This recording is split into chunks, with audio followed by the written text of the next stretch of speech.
बिस्मिल्लाहिर्रहमानिर्रहीम। अस्सलाम वालेकुम नाज़रीन, आप यूट्यूब चैनल देख रहे हैं। मैं इमरान खान। ख़ित्ते में बम चल रहे हैं, ईरान मार रहा है अमरीकी अड्डों पे, अमेरिकन और इसराइली मार रहे हैं ईरान के अंदर, ईरान वापस ड्रोन और मिसाइल मार रहा है इसराइल में, और पाकिस्तान की हुकूमत ने पाकिस्तानियों पे बम मार दिया। इतना बड़ा मिसाइल मारा है पाकिस्तानियों पे कि पाकिस्तान की तारीख में आज तक किसी ने इतना बड़ा जुल्म पाकिस्तानियों पे नहीं किया। ये जनाब शहबाज शरीफ की हुकूमत है जो अवाम के वोटों से तो आए नहीं, तो अवाम की इनको फिक्र भी नहीं है। इन्हें पता है कि आसिम मुनीर साहब इन्हें पकड़ के लाए इक़्तिदार में और जाली फार्म 47 पे इनको लाकर बैठा दिया। डील ये है कि इन्होंने आसिम मुनीर साहब से इक़्तिदार लिया और बदले में आसिम मुनीर साहब ने इनसे इक़्तिदार लिया, यानी उन्होंने लाकर इनको हुकूमत में बैठाया, इन्होंने उनको एक्सटेंशन दी और साथ में उनको इस्तिस्ना भी दे दिया, फील्ड मार्शल भी बना दिया, और अब ये मिलकर अवाम की खाल उतार रहे हैं। यानी गैर जरूरी तौर पर इन्होंने पागलपन की हद तक पेट्रोलियम मसनूआत की पाकिस्तान में कीमतें बढ़ा दी हैं। जंग लगी है खित्ते में और अभी सिर्फ चंद दिन हुए हैं, आबनाए हुर्मुज़ बंद हुई है, वहां से जहाज नहीं आ रहे। हुकूमत ने दावा किया था कि इनके पास बहुत सारा तेल पड़ा हुआ है, लेकिन इन्होंने जो कीमतें बढ़ा दी हैं वो इस लेवल तक बढ़ा दी कि हुकूमत के अपने हमायती, इनके अपने टाउट्स, इनके अपने दरबारी वो सर पकड़ के बैठ गए। वो ट्वीटें कर करके कह रहे हैं कि यार ये क्या तबाही फेर दी। यानी इस लेवल पे तो किसी ने नहीं किया। इंडिया ने कीमतें क्यों नहीं बढ़ाई? जंग खाली पाकिस्तान के लिए लगी है, बाकी जो आसपास मुल्क है किसी ने कीमत ऐसे नहीं बढ़ाई जो पाकिस्तान ने कर दिया अपनी अवाम के साथ। इन्होंने तो ऐसा लगता है कि ये बहाना ढूंढा है, बाकी मुल्कों ने अपनी अवाम के साथ ये नहीं किया। खित्ते में सबसे महंगा पेट्रोल पाकिस्तान में हो गया 55 रुपए लीटर, इन्होंने कीमत बढ़ा दी है। अब आप जब 1 लीटर खरीदेंगे डीजल तो वो आपको पड़ेगा 336 रुपए का। 336 रुपए का लीटर आप डीजल खरीदेंगे आप पाकिस्तान में।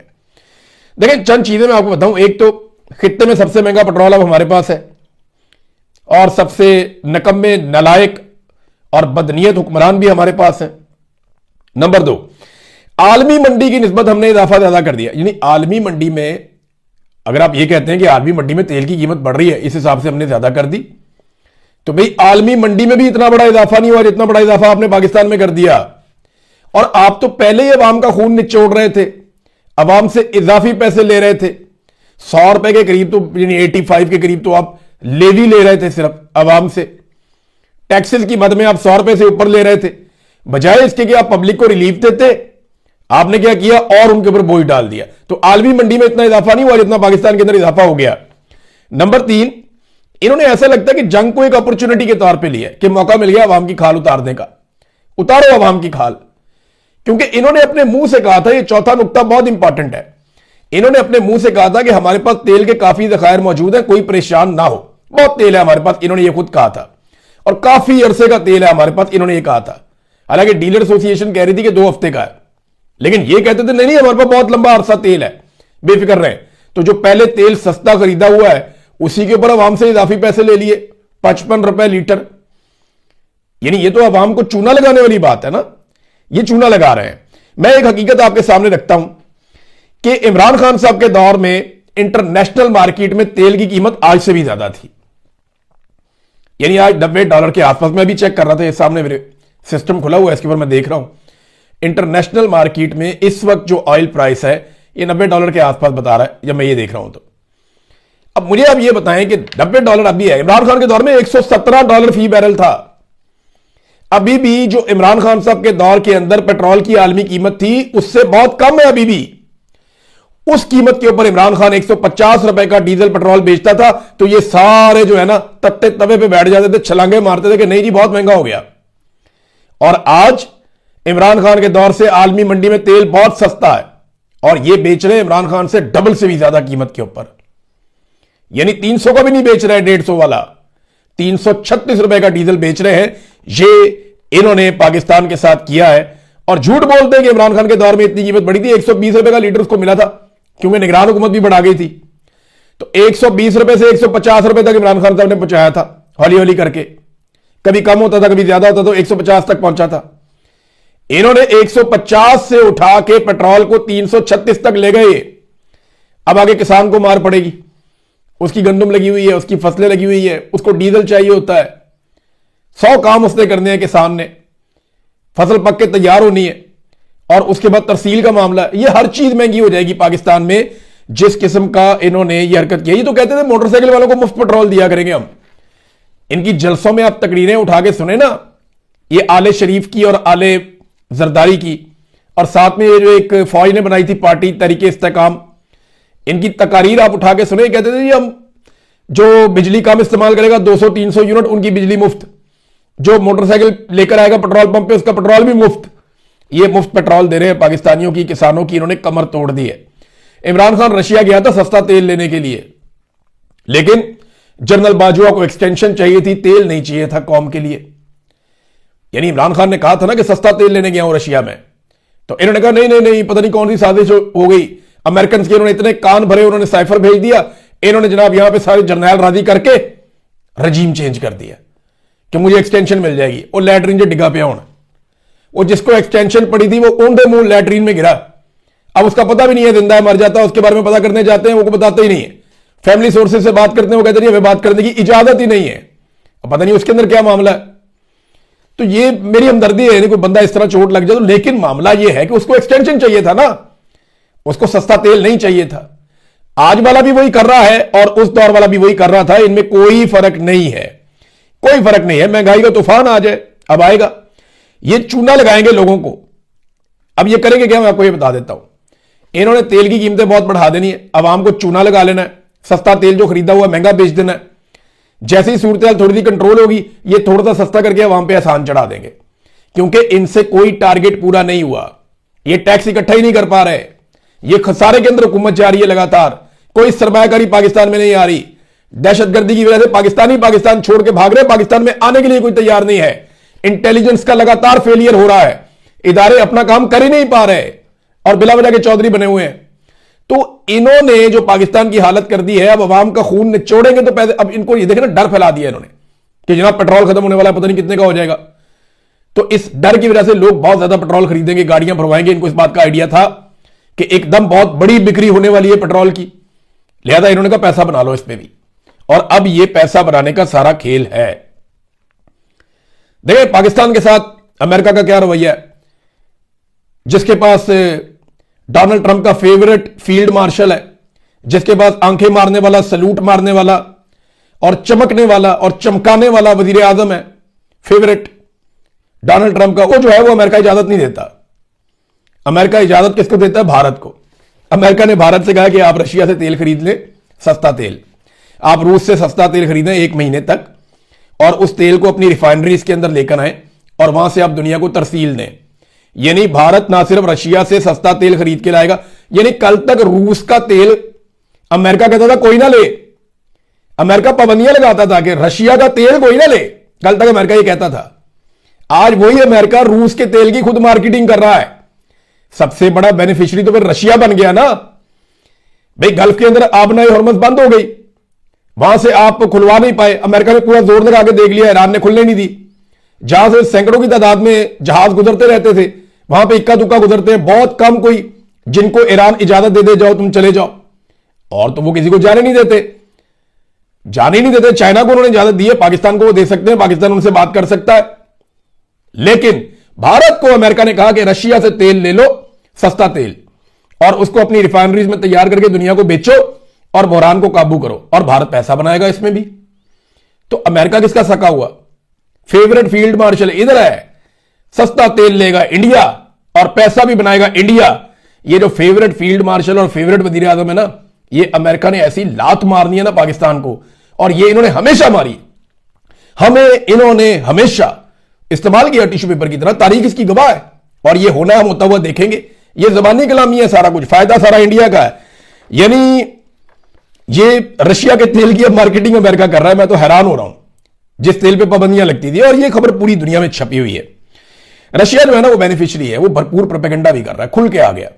वो अरबों को ये कह रहा है, और बार बार अरबों को ये कह रहा है रशिया कि आप अमेरिका पे भरोसा क्यों करते हैं? आपको बार बार ये सोचना पड़ेगा कि क्या आपको इनके अड्डों की जरूरत है या नहीं, क्या आपको इनकी मदद की जरूरत है या नहीं। ये अड्डे आपका तहफ्फुज नहीं कर रहे, बल्कि ये अड्डे आपके लिए खतरा हैं। ये रशिया के साबिक सदर, साबिक वजीर आजम और मौजूदा जो सिक्योरिटी के हवाले से मैंने को बताया था दिमित्री जो है, उन्होंने ये स्टेटमेंट दिया है, साफ कह रहे हैं कि आपको अमेरिकन अड्डों की जरूरत नहीं है, ये आपके लिए खतरा है, और वो यहां पे सिर्फ एक मुल्क की हिफाजत करने के लिए आए, और आप सब जानते हैं कि वो किसकी हिफाजत कर रहे हैं। आप सबको उन्होंने छोड़ दिया, और अरबों के अंदर भी ये सोच पैदा हो गई है, और जो अरब बिजनेसमैन है वो भी सर पकड़ के बैठ गए कि जनाब ये तो हमारा सारा कारोबार ही तबाह करने पे आ गए, हम तो किसी काबिल नहीं रहेंगे जो इस खित्ते को आग के अंदर झोंक दिया। लिहाजा वो डर गए कि हमारी सिक्योरिटी जिन्होंने करनी थी वो हमारा मुल्क छोड़ छोड़ के भाग रहे। अभी तक 18,000 अमेरिकन यहां से निकलकर चले गए, बाकी लगातार निकलने की कोशिश कर रहे हैं। लेकिन हैरानकुन तौर पे अमेरिका बार बार पाकिस्तान के अंदर वार्निंग जारी कर रहा है, अमेरिकन को एडवाइजरी जारी कर रहा है अमेरिकन को। वो क्यों कर रहा है? क्या पाकिस्तान में कुछ होने जा रहा है, या अमेरिका का पाकिस्तान के हवाले से भी कोई प्लान है? मैं कुछ कह नहीं सकता अभी, लेकिन अमेरिका अगर वार्निंग जारी कर रहा है बार बार पाकिस्तान में, तो इसके पीछे कुछ ना कुछ तो जरूर है। अमेरिका के साथ ना एक चीज हुई है, और ये डोनाल्ड ट्रंप ने की है। डोनाल्ड ट्रंप ने क्यों की ये मैं आपको आगे जाके बताता हूं, लेकिन डोनाल्ड ट्रंप ने अमेरिका के साथ एक काम किया कि अमेरिका की एक मिथ टूट गई है। इसराइल की भी मिथ टूट गई थी पिछले साल कि आयरन डोम पता नहीं कोई ऐसी चीज है, परिंदा पर नहीं मार सकता, कोई अंदर नहीं आ सकता, कोई फ्लाइट नहीं आ सकती, कुछ नहीं हो सकता, दुनिया के बेहतरीन मिसाइल भी नहीं आ सकते। मार मार के दुम्बा बना दिया था ईरान ने, अभी फिर बार बार मार रहा है। वो रोक लेते हैं, वो बहुत सारे मिसाइलों को रोक लेते हैं, ऐसा नहीं कि सारे चले जाते हैं, लेकिन मारते भी है ना। बहुत सारे लोगों को मारा। अभी इंडियन सहाफी एक वापस गया, उसने जाके स्टेटमेंट दिया, वो बता रहा है जनाब इसराइल का नुकसान ज्यादा हो रहा है। वो बता नहीं रहा, वो कवरेज नहीं करने देते, लाशों की फुटेज नहीं बनाने देते, अस्पतालों की कवरेज नहीं करने देते, लोगों से बात नहीं करने देते। और उसने ये भी कहा कि ये 100 फुट नीचे जो जमीन से बनाए हुए इन्होंने बंकर्स, ये कहते हैं वो महफूज है, उसके अंदर नीचे बंदे मर गए। उन्होंने कहा एक इलाका पूरा तबाह हुआ, बहुत सारे घर थे वहां पे जो तबाह हुए, तो हमें बताया गया एक ही बंदा मरा है, हो ही नहीं सकता उसने कहा। तो इसराइल जो है ना वो चीजों को कंट्रोल करता है, वो बता नहीं रहा। तो अमेरिका की मिथ टूट गई। कल तक अमेरिका को समझा जाता था नाकाबिले तस्खीर कि इसको कोई जवाब नहीं दे सकता, इसके ऊपर कोई वापस अटैक नहीं कर सकता। अमेरिका के हथियार दुनिया के नंबर 1 हथियार है, गो के बहुत अच्छे हथियार है, लेकिन ये जो मिथ थी ना कि उनका मुकाबला करने के लिए दुनिया में कोई हथियार नहीं है, ये टूट गई। अमेरिका को नाकाबिले तस्खीर समझा जाता था, वो चौधराहट जो अमेरिका की थी जिसको वो इंजॉय कर रहा था, वो अब खतरे में है।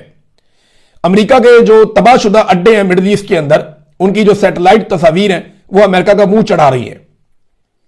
वो देखें ना आप, सोशल मीडिया खोले, आपको जगह जगह नजर आते हैं अमेरिकन अड्डे तबाह हुए हैं, रडार तबाह हो गए, फैसिलिटीज जितनी थी वो तबाह हो गई। सीआईए का जो इनका क्वार्टर था, हेडक्वार्टर, वो भी तबाह हो गया, स्टेशन जो था इनका। तो अब ये हालत हो गई है कि ईरान ने चैलेंज कर दिया अमेरिका को कि हिम्मत है तो आबनाए मरकज में अपना बहरी जहाज भेजकर दिखाओ। 2 चैलेंजेस किए उन्होंने। अमेरिका कहता है हम ये आबनाए हरमज को खुलवाएंगे, तो ईरान ने कहा आओ खुलवाओ, हिम्मत है तो आओ इधर।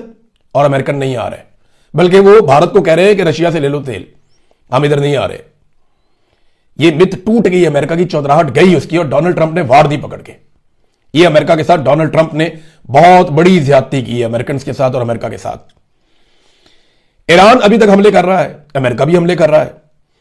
दूसरा, ईरान चैलेंज करता है कि हमारी जमीन पे उतर के दिखाओ, आना है तो आओ, फिर ऑन ग्राउंड आओ, फिर हम आपको बताते हैं। वो कहते हैं जी हमने नहीं आना। जो हमले हुए हैं ना वो 3-1 के रेशो से हुए अभी तक, यानी जितना अमेरिका ने और इसराइल ने मारा है ना, उससे 3 गुना कम ईरान ने मिसाइल और ड्रोन फायर किए। 3-1 की रेशो है। मैं पहले 24-48 या 36 घंटों की बात करते हैं, पहले 36 घंटे का डाटा मेरे पास है। उसमें यह हुआ था कि 3000 बम मारे हैं अमेरिका ने और इसराइल ने, जबकि 1000 उसके जवाब में ईरान ने मारे। अमेरिका और इसराइल के बम आकर लगते एक्यूरेटली, जबकि जो ईरान के बम हैं वो जाते हैं, उनमें से बहुत सारे जो है उनको रोक लिया जाता है, लेकिन बहुत सारे जाके लग भी जाते हैं। तो नुकसान तो हो रहा है और वो दिखाई भी दे रहा है। ईरान पर जो हमले हुए इसमें 1200 शहरी शहीद हो गए हैं, 13 मेडिकल सहूलतें तबाह कर दी गई हैं, यानी ये भी लिहाज नहीं किया जा रहा, ये जंगी जराइम में आता है। 20 तालीमी इदारे जो हैं वो तबाह कर दिए गए हैं। रेड क्रिसेंट के 9 पॉइंट्स को इसराइल ने तबाह कर दिया है, जहां पे लोगों को मदद देनी थी, जबकि 200 के करीब बच्चे भी शहीद हो गए। ये हो रहा। जो विल्सन ने एक इल्जाम लगाया, ये अमेरिकन सेनेटर हैं, आप जानते हैं इनको, इन्होंने इल्जाम लगाया कि वॉर क्रिमिनल प्यूटन अमरीकियों को कत्ल करने के लिए ईरान को इंटेलिजेंस फराहम कर रहा है, तो रूस को भी सबक सिखाया जाए। बात तो ठीक है, क्योंकि ईरान जितने एक्यूरेट अटैक कर रहा है, जैसे एग्जैक्ट उसको एक एक लोकेशन का पता होता है कि ये जनाब वो पॉइंट है जहां पे अटैक करना है, तो ये तो फिर चाइना और रशिया की मदद के बगैर नहीं हो सकता।